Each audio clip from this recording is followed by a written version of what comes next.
제2장 믿음. 그 정의를 내리고 그 속성을 설명함. 1. 하나님을 믿는 믿음의 대상이신 그리스도. 독자들이 믿음의 의미와 본성에 대해서 파악할 수 있도록 믿음의 정의를 보다 분명히 제시한 후 이 모든 것은 더욱 쉽게 이해될 것이다. 우리는 여기서 이전에 교훈받은 바 있는 것들을 다시 기억해 볼 필요가 있다. 첫째, 하나님은 우리가 해야 할 것들을 율법을 통하여 규정하신다. 만약 우리가 그 부분에서라도 걸려 넘어진다면 그것이 내리는 영원한 죽음이라는 무서운 심판이 우리에게 임할 것이다. 둘째, 율법을 그 요구대로 엄격하게 지키는 것은 어려울 뿐만 아니라 우리의 역량을 넘어서고 우리의 능력 밖에 있다. 만약 우리가 우리 자신만을 바라보고 우리가 응당 감당해야 할 조건이 무엇인지 되새겨본다면 선한 소망은 조금도 남음이 없고 하나님으로부터 배척당해 영원한 멸망 아래 처한 우리의 모습만 비칠 것이다. 셋째, 이미 설명한 바와 같이 이렇듯 비참한 곤경으로부터 우리를 건져내는 자유의 수단은 한 가지, 구속주 그리스도가 나타나심에 있다. 왜냐하면 무한한 선하심과 관용 가운데 우리를 불쌍히 여기시는 하늘 아버지가 그리스도의 손을 통하여 우리에게 도움을 주시기를 원하셨기 때문이다. 이로 말미암아 우리는 견고한 믿음으로써 이러한 자비를 파악하고 명멸하지 않는 소망으로써 그 자비 가운데 쉼을 누리게 된다. 이제 우리는 이 믿음이 어떠해야 하는지를 고찰할 필요가 있다. 믿음을 통하여 하나님에 의해서 자녀로 삼아진 자는 누구든지 천국을 소유한다. 분명한 것은 어떤 견해 혹은 심지어 어떤 감화가 있더라도 이렇게 대단한 일이 효과적으로 일어나게 할 수는 없다는 사실이다. 우리는 가능한 한 주의와 열심을 다하여 믿음의 속성에 대해서 깊이 살피고 탐구해야 한다. 오늘날 많은 사람들이 이에 대해서 위험에 이를 정도로 기만을 당하고 있다. 실로 많은 수의 세상 사람들이 믿음이라는 말을 듣게 될 때 우리가 다른 곳에서 언급했듯이 그들은 통상 복음의 역사로 받아들여지는 것 이상을 생각하려고 들지 않는다. 심지어 스콜라 학파 가운데서 이것이 논의될 때에도 그들은 단순히 하나님을 그 대상이라고 부르면서 헛된 사색에 빠져 불쌍한 영혼들을 그 목적으로 이끌기는커녕 오히려 다른 길로 빗나가게끔 낚아챈다. 하나님은 가까이 가지 못할 빛에 거하심으로 필히 중간에 계신 그리스도가 나타나셔야 한다. 그는 자신을 세상의 빛이라고 부르신다. 다른 곳에서는 자기가 길이요 진리요 생명이심으로 자기로 말미암지 않고는 아무도 생명의 원천이신 아버지께로 올 자가 없다고 말씀하신다. 이는 오직 그만이 아버지를 아시고 그가 아버지를 드러내기를 원하신 바 된 성도들만이 아버지를 알기 때문이다. 이런 이유로 바울은 그리스도 외에는 어떤 것도 더 알 가치가 있는 것으로 여기지 않는다고 주장한다. 그는 사도행전 20장에서 자기가 그리스도께 대한 믿음을 선포했다고 전한다. 그리고 다른 곳에서는 다음과 같이 말씀하시고 계시는 그리스도를 소개한다. 내가 너를 이방인 가운데 보내어 그들이 죄사함과 나를 믿어 거룩하게 된 무리 가운데 기업을 얻게 하리라. 그리고 그리스도의 인격 가운데 하나님의 영광이 가시적이 되고 이에 비견하리만큼 하나님의 영광을 아는 지식의 조명이 그의 얼굴 안에서 찬란하다고 증언한다. 믿음이 한 분 하나님을 바라본다는 것은 말할 나위도 없는 사실이다. 그러나 이에 그가 보내신 자 예수 그리스도를 아는 것이 더해져야 한다. 그리스도의 광채가 우리 위에 빛나지 않는다면 하나님은 아주 멀리 숨어 계신 채로 남으실 것이기 때문이다. 이러한 목적에서 아버지는 자기가 가지신 모든 것을 독생자 가운데 두셔서 그 안에서 자기를 드러내고자 하셨다. 그리하여 아들이 아버지와 함께 선한 것들을 나눔으로써 아들의 광채가 아버지의 영광의 참 형상을 표현하게끔 되었다. 앞에서 말했듯이 우리는 성령에 이끌리어 그리스도를 찾도록 일깨움을 받아야 하는 한편 오직 그리스도의 형상 가운데 보이지 않는 하나님이 추구되어야 한다는 성령의 권고를 받아야 한다. 아우구스티누스는 이 사안을 탁월하게 다루고 있다. 그는 믿음의 목적을 논의하면서 우리에게는 믿음의 목적지가 어디이며 믿음에 이르는 방법이 무엇인지를 아는 지식이 있어야 한다고 가르친 후 곧 이어서 모든 오류에 맞서는 가장 잘 무장된 길은 동일하신 분으로서 하나님이시자 사람이신 분이라는 결론에 이른다. 즉 그는 하나님으로서 우리가 그리로 방향을 정해야 할 목적지가 되시며 사람으로서 우리가 어떻게 그곳에 나아가야 하는지 그 방법이 되시는 분이라는 것이다. 이 둘 모두 오직 그리스도 안에서만 발견된다. 실상 바울이 하나님을 향한 믿음을 선포할 때 그에게는 자기가 믿음에 대해서 그렇게 자주 강조하는 그 모든 견고함이 그리스도께 있다는 사실을 번복하려는 의도는 없다. 진정 베드로는 그리스도로 말미암아 우리가 하나님을 믿는다고 말하면서 이 둘을 가장 적절히 연결시키고 있다. 2. 무지가 아니라 지식에 자리하는 믿음. 이러한 악함은 여느 무수한 악들과 다를 바 없이 스콜라주의자들에게 돌려져야 한다. 그들은 그리스도를 숨기기 위해 말하자면 그분 위에 천을 덮어 씌웠다. 만약 그리스도를 올바로 직관하려 들지 않는다면 많은 미로를 끝없이 이리저리 헤매게 될 것임에도 불구하고 말이다. 설상가상으로 그들은 자기들의 모호한 정의로 믿음의 모든 의미를 제거하고 거의 걷어내다시피 하면서 불명확한 믿음이라는 허구를 창안했다.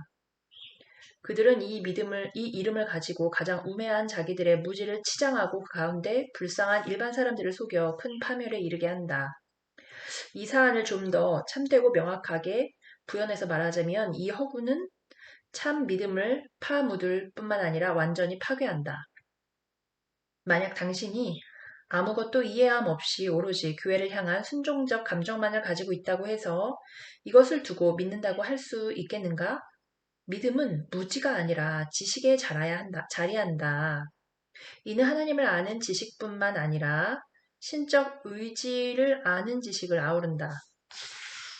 우리가 구원에 이르게 되는 것은 우리를 잘 준비시켜 교회가 규정하는 것은 무엇이든지 참되다고 포용하거나 진리를 찾고 아는 소임을 교회에 넘기거나 해서가 아니라 진정 하나님은 아들을 통하여 화목을 이루시고 우리에게 호의를 베푸시는 아버지시라는 사실과 그리스도는 의, 거룩, 생명으로서 우리에게 주어지시는 분이시라는 사실을 아는 데 있다.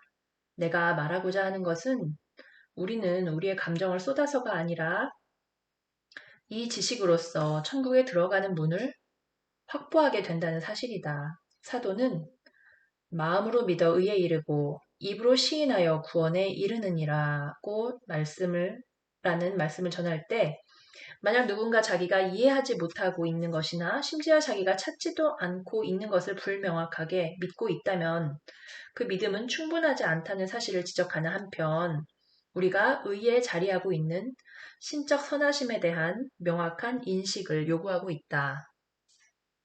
3. 단지 불명확하기만 한 믿음은 없으며 그것은 믿음이 아님. 실로 우리를 둘러싸고 있는 것은 무지인데 지금 우리에게 불명확한 것 대부분은 우리가 육체의 무거운 것에서 벗어나 하나님의 현존애로 나아갈 미래의 어느 때까지 그러할 것이라는 사실을 나는 부인하지 않는다. 이와 관련해서 우리가 할 수 있는 최선은 판단을 유예하고 마음을 다하여 교회와의 하나됨을 지켜나가는 것이다. 그러나 이를 구실로 겸손을 가장한 무지를 믿음이라는 이름으로 새기고자 하는 것은 더없이 불합리하다. 왜냐하면 믿음은 교회에 대한 경외가 아니라 하나님과 그리스도에 대한 지식에 놓여있기 때문이다. 우리는 스콜라주의자들 자신의 불명확성에 의해서 조장된 이런 미로가 어떠한지를 지켜보고 있다. 배우지 못한 사람들은 그들에게 현혹되어 무엇이든 교회라는 명목하에 규정되기만 하면 심지어 극악한 오류일지라도 그것을 마치 포고된 말씀이라도 되는 양 사리분별 없이 취해버린다. 이러한 무모한 편의성에 뒤따르는 긴박한 파멸이 마치 그린 듯이 바로 앞에 보임에도 불구하고 여전히 스콜라주의자들은 이를 무기로 삼아 자기들의 입장을 변명하고 있다. 그들은 어떠한 것도 분명히 믿지 않고 언제나 교회의 믿음이 여차여차하다라는 주권을 단다. 곧 그들은 오류 가운데 진리가, 어둠 가운데 빛이, 무지 가운데 올바른 지식이 보유된다는 환상에 빠져 있다. 그러나 이러한 것들에 대한 더 이상의 논의를 괴념치 말자. 우리에게는 그저 독자가 이러한 것들과 우리의 것들을 비교해 보게끔 권고하는 것으로 족하다.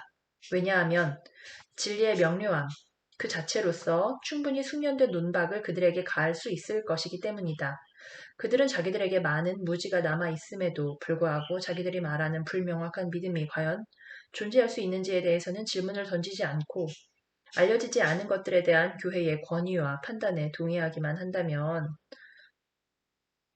자신들의 무지 속에 갇혀 무감각하게 지내거나 심지어 그 무지를 자랑하거나 하는 것이 잘 믿는 것이라고 정의한다. 지성이 믿음과 결합되어 있다는 성경의 도처의 가르침이 마치 그렇지 않기라도 하듯이 말이다. 4. 불명확하나 지식이 없지 않은 참된 믿음. 그렇다고 해서 우리가 세상을 나그네로 살아가는 동안에 불명확한 믿음과 같은 것이 존재한다는 것을 인정하지 않는 것은 아니다. 왜냐하면 여전히 많은 것들이 감춰져 있을 뿐만 아니라 우리 자신도 오류의 구름에 가려져 있어 우리는 이 땅에서 모든 것을 다 이해할 수 없기 때문이다. 가장 완벽한 사람들이 지니고 있는 최고의 지혜조차도 앞으로 나아가는 것과 평온하고 가르침 받을 만한 마음을 가지고 더 나아지는 것에서만 찾을 수 있다. 가장 완전한 사람들이 지니고 있는 최고의 지혜조차도 앞으로 나아가는 것과 평온하고 가르침 받을 만한 마음을 가지고 더 나아지는 것에서만 찾을 수 있다. 그러므로 바울은 신자들이 어떤 문제로 다른 사람들과 의견을 달리할 때 계시를 바라고 기다려야 한다고 권고한다. 경험이 우리에게 가르치신 바 우리가 육신을 벗을 때까지 우리가 원하는 것보다 적게 얻는다. 우리는 원하는 것보다 적게 얻는다. 우리는 매일 성경을 읽을 때마다 우리의 무지를 증명하는 많은 본문을 만나게 된다. 하나님은 이 재갈을 먹여 우리가 겸비함 가운데 머물도록 하시고 우리 각자에게 각자의 믿음의 분량을 할당하셔서 최고의 교사가 누구이든지 간에 심지어 그도 배울 준비를 하게 하신다. 그리스도의 제자들이 완전한 조명을 받기 전에 그들 가운데서 이 불명확한 믿음에 대한 현저한 사례들이 주목할 만하게 발견된다. 우리는 그들이 심지어 근본적인 것들을 맛보는 데에도 얼마나 큰 어려움을 당하고 사소한 문제들에 머뭇거리며 스승의 말에 귀를 기울이면서도 거의 진보를 이루지 못하고 있음을 보게 된다. 그들은 심지어 여자들의 권고로도 무덤으로 달려가게 되지만 스승의 부활은 마치 꿈처럼 여긴다. 그 이전에도 그리스도가 그들의 믿음을 증언하심을 볼 때 그들에게 믿음이 완전히 결여되었다고 말하는 것은 그릇되다. 그뿐 아니라 만약 그들이 그리스도가 부활하실 것이라는 사실에 대해 감화되지 않았다면 그들의 모든 열의는 소멸되고 말았을 것이다. 게다가 더 이상 어떤 생명의 소망도 없는 죽은 사람의 시체에 향유를 바르도록 그 여자들을 이끈 것은 미신이 아니었다. 그러나 비록 그들이 그리스도의 진실하심을 알므로 그의 말씀에 대한 믿음을 가지고 있었다고 하더라도 그들의 마음을 여전히 차지하고 있었던 무지가 그들의 믿음을 어둠으로 휘감아서 그들을 거의 혼절하게 만들었다. 그리하여 그들은 그리스도가 하신 말씀의 진리가 그의 부활 사건으로 말미암아 명백해졌을 때 비로소 그것을 믿게 되었다고 일컬어진다. 이는 그때 그들이 믿기 시작하였기 때문이 아니라 그들의 마음속에 죽은 듯이 방불하게 있었던 감춰진 믿음의 씨앗이 비로소 힘을 부여받아 터져 나왔기 때문이다. 진정 그들 안에는 참되나 불명확한 믿음이 있었다. 우리가 보듯이 그들은 경외하는 마음을 가지고 그리스도를 유일하신 교사로 영접했고 그로부터 가르침을 받고 그를 자기들을 위한 구원의 조성자로 확실히 받아들였으며 마침내 그가 아버지의 은혜로 말미암아 하늘로부터 오셔서 자기의 제자들을 그곳으로 모으실 것이라고 믿었다. 모름지기 믿음의 이러한 측면에 대하여 각자에게 있어서 불신앙이 항상 믿음과 섞여 있다는 사실보다 더 익숙하게 와닿는 증거는 어디에도 없기에 우리는 이를 다른 곳에서 찾으려고 해서는 안 된다.